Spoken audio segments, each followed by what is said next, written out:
बिस्मिल्लाहिर्रहमानिर्रहीम। अस्सलाम वालेकुम दोस्तों, आज की इस वीडियो में हम बात करेंगे इन्वेक्स का एक बहुत ही मशहूर मरूफ ब्रांड नाइट्रोक्स कंपनी का 6 kilowatt single phase hybrid inverter की फ़िटिंग और इंस्टॉलेशन कैसे की जाती है। और हमने जो ये 2 लाख रुपए का ये आजकल जो प्राइस इसकी चल रही है मार्केट में, हमने परचेज़ किया है, तो इसकी फ़िटिंग में हमें कौन कौन से मसाइल दरपेश हुए और जो आपका कारीगर है वो कौन कौन सी गलतियाँ करता है और उनसे हम कैसे बच सकते हैं कि हम कोई ऐसे सेफ्टी मेजर्स प्रिकॉशंस ले लें ताकि हमारा जो है इन्वर्टर ना सिर्फ जलने से महफूज रह जाए बल्कि फ्यूचर में भी किसी किस्म के मसाइल हमें देखने को ना मिले।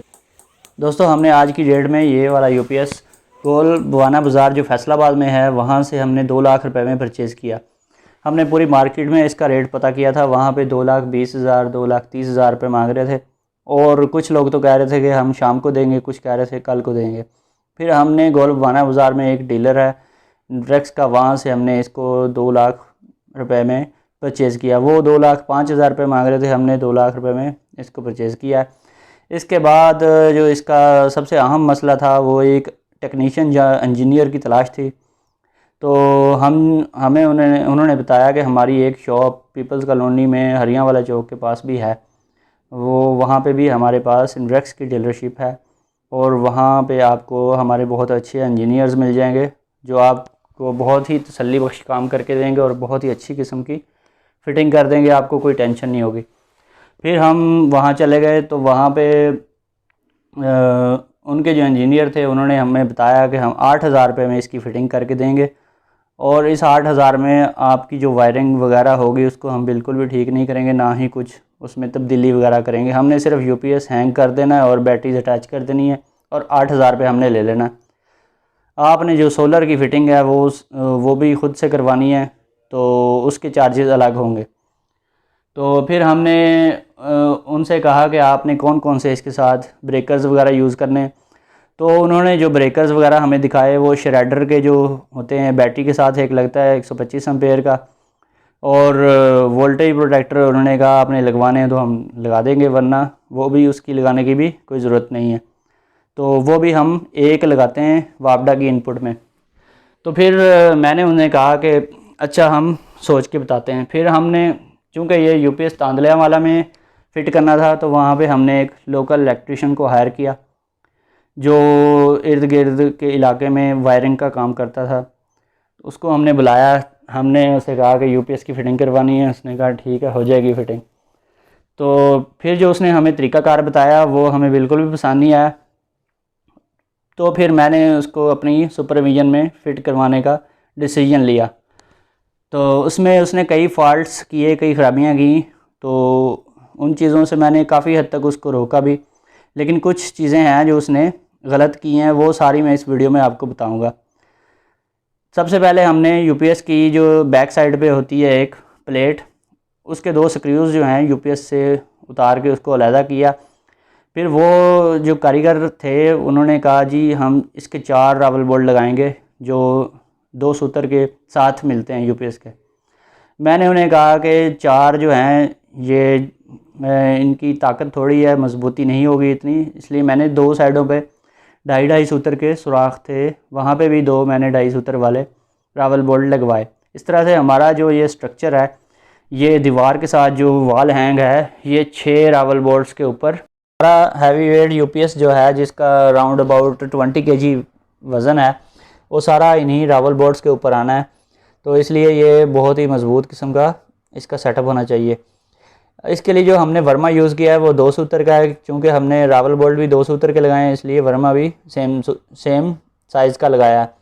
तो आपने एक चीज़ का ख्याल रखना, जब आपने ड्रिल के साथ दीवार में सुराख करने हैं तो उनको ज़्यादा खुला नहीं कर देना, जैसे सुराख हो जाए तो वर्मा फ़ौरन बाहर निकाल लेना।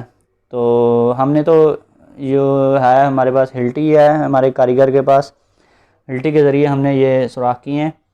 तो इनके रावल बोल्ट्स की फ़िटिंग के बाद इसकी अच्छी तरह से कसाई करनी है। एक और चीज़ का आपने ख्याल करना है कि जब रावल बोल्ट को आपने लगाना है तो इसका जो है एक दफ़ा उसको 1-2 चूड़ी उसको टाइट करने के बाद फिर उसको खोलना है रावल बोल्ट को, ताकि जो है हमारा जो रावल बोल्ट के अंदर स्लीव होती है वो थोड़ी सी बाहर को आ जाए, ताकि जब हम दोबारा इसको बोल्ट अंदर डाल के कसें तो हमारा जो है वो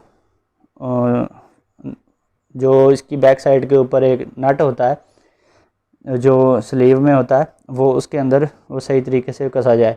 बाज़ औक़ात ऐसे होता है कि वो जो पीछे जो नट होता है रावल बोल्ट की स्लीव का, वो पीछे अंदर सुराख की गहराई में गिर जाता है, तो फिर वो रावल बोल्ट जो है वो नकारा और बेकार हो जाता है। तो इस चीज़ का ख़ास ख्याल रखना है आपने। दोस्तों इस यूपीएस के साथ हमने 185 एम्पेयर आर की एक साइड की ट्यूबलर बैटरीज़ अटैच की हैं, TX 1800। ये बैटरी जो पहले तकरीबन 25-26 हज़ार की रेंज में थी, अब हमें बड़ी मुश्किल से 35 हज़ार की मिली है। तो हमारा जो कारीगर था, हमारा टेक्नीशियन, उसने बताया हमें कि ये बैटरीज़ जो है ना हम फ़र्श पे रखेंगे। चूँकि इनका वेट ज़्यादा होता है इसलिए इनको हम किसी स्टैंड वगैरह के ऊपर आसानी से नहीं रख सकते। तो एक बैटरी जो है वो 50-60 किलो के करीब उसका, बल्कि 65 किलो के करीब उसका वेट होता है इसके इलेक्ट्रोलाइट समेत। तो जब उसने नीचे बैटरीज़ रखी तो मैंने उसे कहा कि बैटरीज़ जो हैं कभी भी फ़र्श के ऊपर नहीं रखनी चाहिए। इसलिए हमने क्या किया, हम फ़ौरन एक आरे के ऊपर गए, वहाँ से हमने 1.5 इंच मोटाई का एक लंबा फट्टा ले लिया लकड़ी का। वो लकड़ी का जो फटा था उसके हमने 3 पीस करवाए बराबर साइज़ के, ताकि हमारा जो है वो एक ही सेम साइज़ और सेम लेवल बैटरीज़ का रहे। वो हमने तीनों पीस जो हैं वो 3-3 फुट के तकरीबन होंगे, वो हमने नीचे बराबर में जोड़ के रख दिए, उनके ऊपर हमने अपनी बैटरीज़ रखी। तो बैटरीज़ को जब भी नीचे फ़र्श पे रखेंगे तो बैटरीज़ जो हैं वो डिस्चार्ज होती रहती हैं कंटिन्यूसली।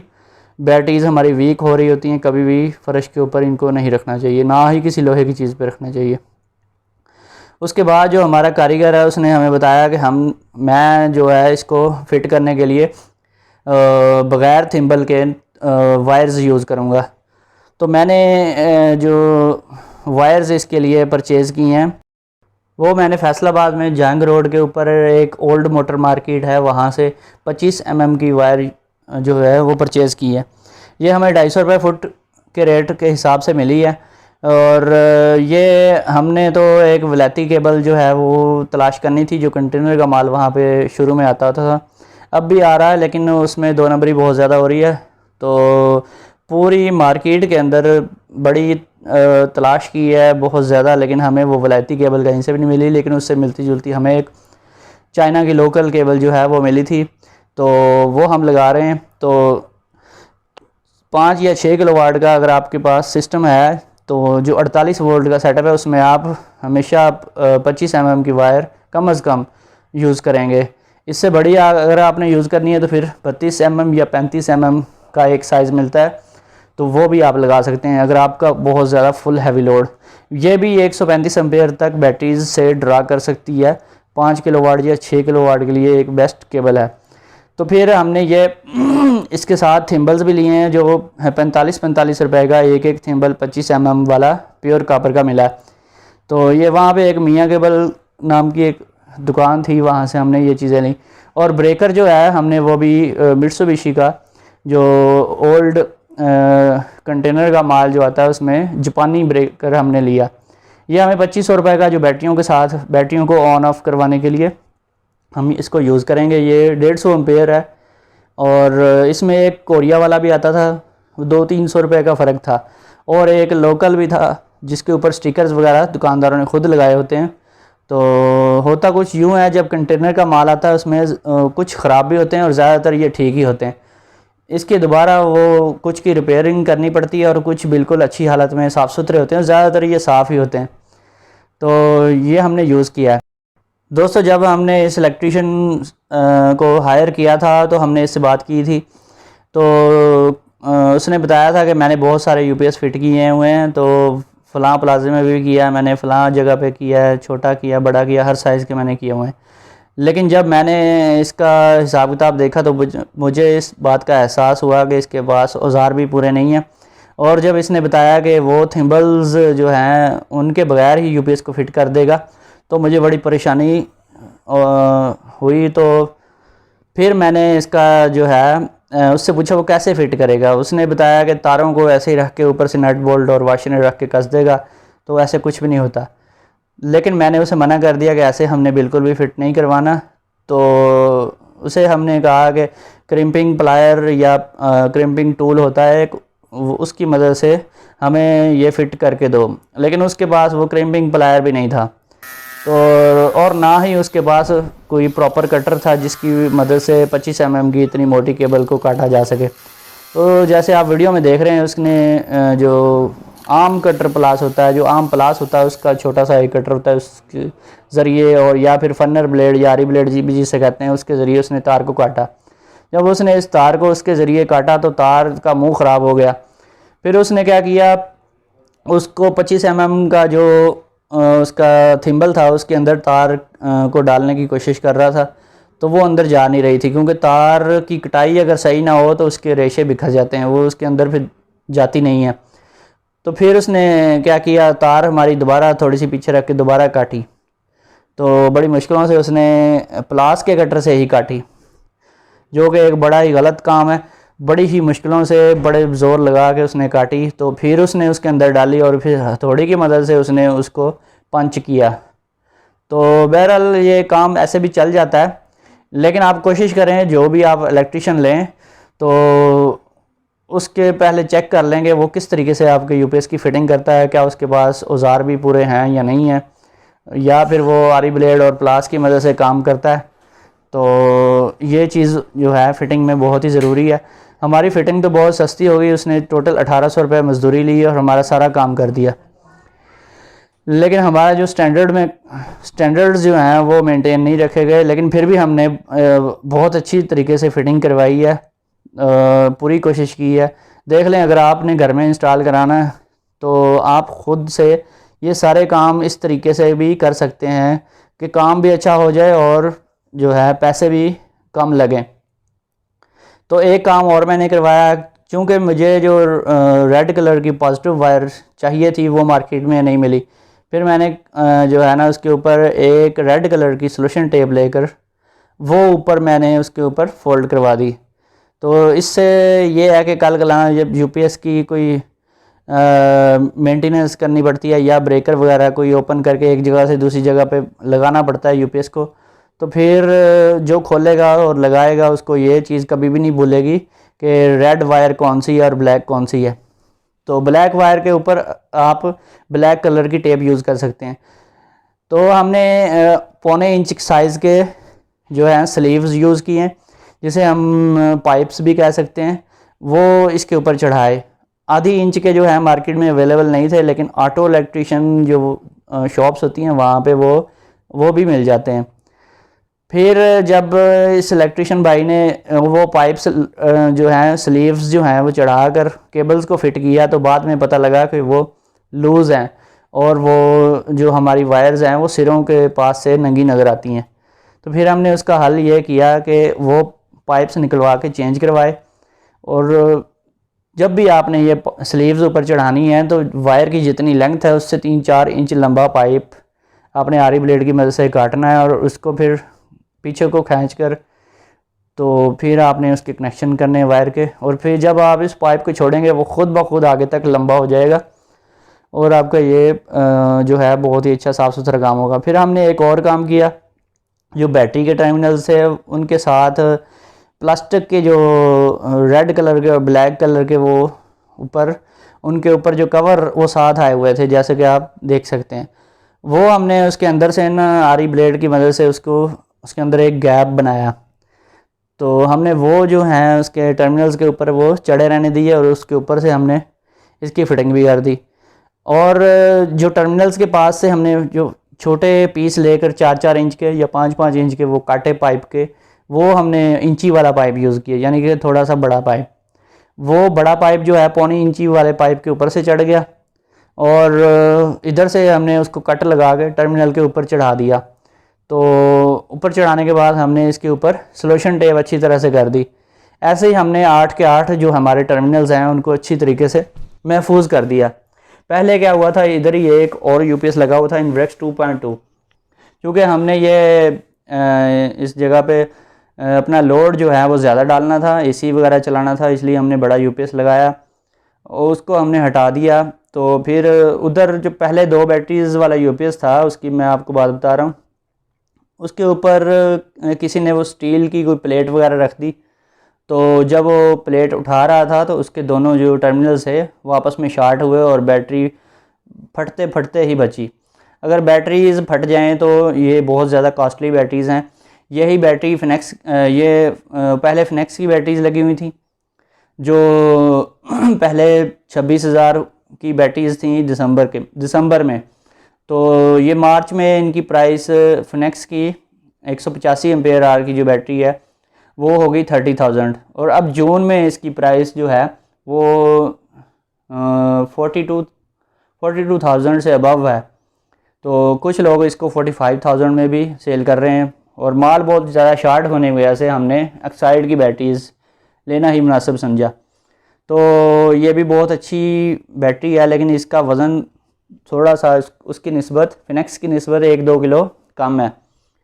तो हमारा तो काम इससे बहुत अच्छा चल गया और पैसे भी बच गए। दोस्तों एक्साइड कंपनी की ये बैटरीज़ हमें 35-35 हज़ार रुपये में मिली हैं। यही बैटरीज़ पहले 24-25 हज़ार की एक बैटरी थी 3-4 माह पहले।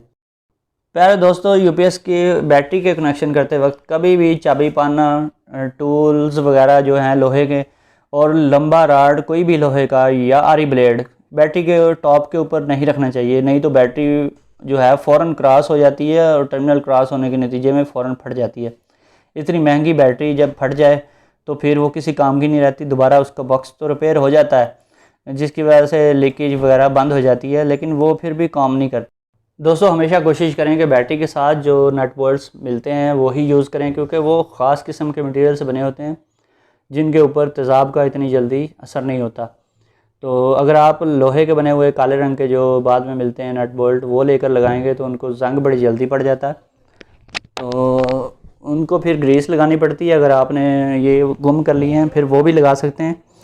तो कोशिश करें कि वो जस्ती हों या सिल्वर के कलर में जो हैं वो आपको मोटरसाइकिल स्पेयर पार्ट्स की शॉप से भी मिल सकते हैं, वो वाले यूज़ कर लें तो बेहतर है। दोस्तों सिक्के के बने हुए इन टर्मिनल्स और नट बोल्ट्स को अगर आपने ओपन छोड़ा हुआ है तो फिर इसके ऊपर ग्रीस जो है उसकी बहुत अच्छी तरह से कोटिंग कर दें और उसकी अच्छी तरह से मोटी सी लेयर चढ़ा दें चारों तरफ से अच्छी तरह से, ताकि उसके ऊपर फिर कार्बन वगैरह ना आए। तो इसके जो नट बोल्ट्स हैं वो भी फुल टाइट होने चाहिए, नहीं तो स्पार्किंग की वजह से आग लग सकती है। और ज़्यादा टाइट भी नहीं रखने, अगर बहुत ज़्यादा कसाई करें तो फिर ये टर्मिनल्स जो हैं वो थोड़े कमज़ोर होते हैं, वो टूट भी सकते हैं। दोस्तों 6 किलोवाट के इस यूपीएस के ऊपर हमने हायर के 1.5 टन के 2 एसी और हायर का ही एक टन वाला DC inverter AC, 3 AC total इनका लोड और 4 एलईडी लाइट्स और 5 पंखे और इसके अलावा एक डीवीआर मॉनिटर कैमरों वाला और एक हमने इसके साथ लगाए है कंप्यूटर। ये इतना लोड हमने चलाना है, फुल हैवी लोड, इसलिए हमने इसके साथ 736 जो है वायर वो यूज़ की है इसकी एसी साइड पे, जो ब्रेकर्स वगैरह और चेंज ओवर वगैरह लगाए हैं उनकी वायरिंग के लिए।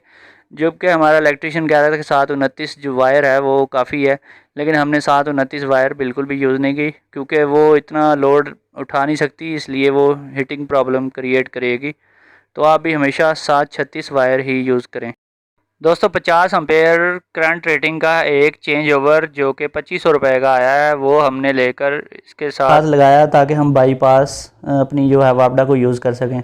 यानी कि अगर हमारा किसी टाइम यूपीएस के अंदर कोई फॉल्ट आ जाता है या ख़राब हो जाता है तो हमारी सारी जो है टोटल जो वापडा अंदर चल रही है बिल्डिंग के अंदर वो बंद हो जाती है। उस सूरत में हम ऐसे करेंगे, वो बाईपास जो हमने रोटरी स्विच लगाया हुआ है वो उसकी नॉब को हमने अभी 2 नंबर के ऊपर सेट करना है। 2 नंबर के ऊपर मैंने यूपीएस के कनेक्शन किए हैं और सेंटर में 0 है और उसको 1 नंबर के ऊपर करेंगे तो वो वापडा जो है वो ऑन हो जाएगी। वो बाईपास जो हमारा लोड है टोटल वापडा का वो जो यूपीएस से हट कर बाईपास हो जाएगा और डायरेक्ट हर चीज़ वापडा पे चल पड़ेगी। फिर हम यूपीएस को खोल लेंगे, यूपीएस का जो ब्रेकर है बैटरी वाला ब्रेकर भी बंद कर देंगे और यूपीएस को खोल के सर्विस सेंटर के ऊपर ले जाएंगे, उसको रिपेयर करवा के फिर ला कर दोबारा फ़िट कर देंगे। जब फिट करेंगे तो फिर हम उस रोटरी चेंज ओवर को वापस दोबारा यूपीएस मोड के ऊपर कर देंगे ताकि हमारा जो है हमें कोई वायर्स ना काटनी पड़े ना ही लगानी पड़े, हम खुद से ही उसको उतार सकते हैं बग़ैर किसी टेक्नीशियन या कारीगर के। तो उसको जहाँ मर्ज़ी उसकी वारंटी क्लेम करवाएं, सर्विस सेंटर के ऊपर ले जाएं और दोबारा उसको लाकर फ़िट भी कर सकते हैं। ये बहुत ही एक सहूलत वाली चीज़ है। फिर हमने क्या किया, इसके जो है इनपुट और आउटपुट के ऊपर 63 एम्पेयर्स के हमने वोल्टेज प्रोटेक्टर लगाए हैं। वोल्टेज प्रोटेक्टर, इसको वोल्टेज प्रोटेक्टर रिले भी कहते हैं, वोल्टेज प्रोटेक्टर ब्रेकर भी कहते हैं। तो इसमें दो तरह के मिलते हैं, एक सिर्फ वोल्टेज प्रोटेक्टर होता है और एक एम्पेयर प्रोटेक्टर भी होता है। जो एम्पेयर प्रोटेक्टर होता है उसको वोल्टेज एंड एम्पेयर प्रोटेक्टर कहते हैं। इसके अंदर हम एम्पेयर्स अगर सेट कर दें, बिलफर्ज अगर हम 10 एम्पेयर सेट कर दें, तो फिर जैसे हमारा जो लोड है वो 10 एम्पेयर से एक्सीड करेगा तो वो ऑटोमेटिकली वो जो रिले है वो हमारा लोड है जो उसको कट ऑफ करवा देगी, तो हमारा यूपीएस जो है जलने से महफूज हो जाएगा। जैसा कि हमारा ये 27 एम्पेयर का जो है लोड उठा सकता है, हमारा ये 6 किलोवाट का सिस्टम है। तो इसके ऊपर हम इसको 20 या हमारे लोड के मुताबिक हम इसको 25 एम्पेयर पे भी सेट कर सकते हैं, लेकिन हम कोशिश करेंगे हम इसके ऊपर 20 एम्पेयर तक का लोड डालें, ज़्यादा लोड ना डालें। तो इसलिए हम इसको 20-20 एम्पेयर्स के ऊपर दोनों ब्रेकर्स को एडजस्ट कर देंगे। जो इनपुट वाला ब्रेकर है उसको हम 20 की बजाय 25 एम्पेयर पे रखेंगे, क्योंकि 4-5 एम्पेयर्स जो है चार्जिंग का लोड भी होता है जो वापडा से इनपुट लेकर उसने चार्ज करवाना है। तो जो आउटपुट में है ये वोल्टेज प्रोटेक्टर जो आउटपुट में लगाया है हमने, ये मोस्टली जो टेक्नीशियंस हैं वो आपको कभी मशवरा नहीं देंगे आउटपुट पे लगाने का। वो कहेंगे हमने एक लगा दिया इनपुट पे, यही काफ़ी है। आउटपुट जो है इसका लोड जो है उसके ऊपर लगाने का मकसद ये है कि हमारा यूपीएस जलने से महफूज हो जाए। ठीक है, इनपुट वाला है उसका जो पर्पज़ है उसका ये पर्पज़ है कि इनपुट के अंदर अगर वापडा के 300 या 400 वोल्टेज आते हैं कभी, तो ऑटोमेटिकली वो उनको उधर ही रोक लेगा और रिले जो है वो ट्रिप कर जाएगी और हमारा जो है इन्वर्टर उसके अंदर हाई वोल्टेज इनपुट नहीं होंगे।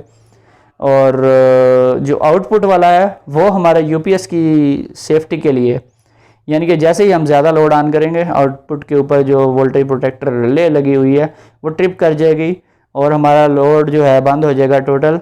और उसके अंदर टाइम होता है, उस ख़ास टाइम के बाद वो खुद ब खुद ऑन करवा देगी लोड को। जैसे ही वो लोड हम हटाएंगे तो हैवी लोड को हटाएंगे तो हमारा जो है सिस्टम दोबारा से खुद ब खुद ऑन हो जाएगा। ये 3 चीज़ें मैंने आपको बताई हैं। एक तो चेंज ओवर है जो वापडा बाईपास के लिए यूज़ किया जाता है, ये वाला हमारा चेंज ओवर है, ये भी बहुत ज़रूरी है, लगाना चाहिए। हमारा जो टेक्नीशियन था उसने हमें बिल्कुल भी मशवरा नहीं दिया, वो कहता मैंने जितने भी यूपीएस लगाए हैं बगैर ब्रेकर के या चेंज ओवर के, ना ही उसने एसी ब्रेकर यूज़ किया, ना ही कोई डीसी ब्रेकर लगाया और ना ही rotary changeover bypass switch लगाया। तो ऐसे ही कनेक्शन करके उसने कई जगहों पे लगाए हुए हैं। तो अगर आप इस फील्ड में अनाड़ी हैं तो फिर इन चीज़ों का आपने लाजमन ख्याल रखना है। दोस्तों वोल्टेज एम्पेयर प्रोटेक्टर जो हैं 40 एम्पेयर के भी मिलते हैं और 63 एम्पेयर में भी अवेलेबल हैं। जो 40 एम्पेयर वाले हैं वो हमें मार्केट में 1500 रुपये का पर डिवाइस मिल रही थी, और जो 60 एम्पेयर वाला है 60 या 63 एम्पेयर वाला वो हमें मिल रहा था 2200 रुपये से 1800 रुपये से लेकर 2200 रुपये तक। और ये ज़्यादातर चाइना के ही होते हैं, इनकी कोई ख़ास कंपनी नहीं होती। अगर आपको किसी अच्छी कंपनी का मिल जाए तो वो लाजमन लें। काम वैसे सारे ही करते हैं, लेकिन इनमें एक फ़ॉल्ट आ रहा है। इसमें प्रॉब्लम ये है कि वोल्टेज तो ये सही बताते हैं, एम्पेयर्स में थोड़ा सा ये जो है वो ज़्यादा बताते हैं, 1-2 एम्पेयर ज़्यादा ही बता रहते हैं। बिलफर्ज अगर आपका 3 एम्पेयर का लोड है तो ये आपको 5 एम्पेयर तक बता रहे होते हैं, कभी 5.5 बता रहे होते हैं। दोस्तों एम्पेयर वोल्टेज प्रोटेक्टर हम किसी भी साइज़ के यूपीएस के साथ अपने लोड के हिसाब से इस्तेमाल कर सकते हैं। जितना आपका लोड है उतने एम्पेयर हमने इसके अंदर सेट करने हैं। तो दोस्तों कैसी लगी आपको वीडियो? अगर वीडियो पसंद आई है चैनल को सब्सक्राइब कर लें, वीडियो को लाइक करें। फिर मिलेंगे एक नई वीडियो के साथ। ओके, अल्लाह हाफिज़।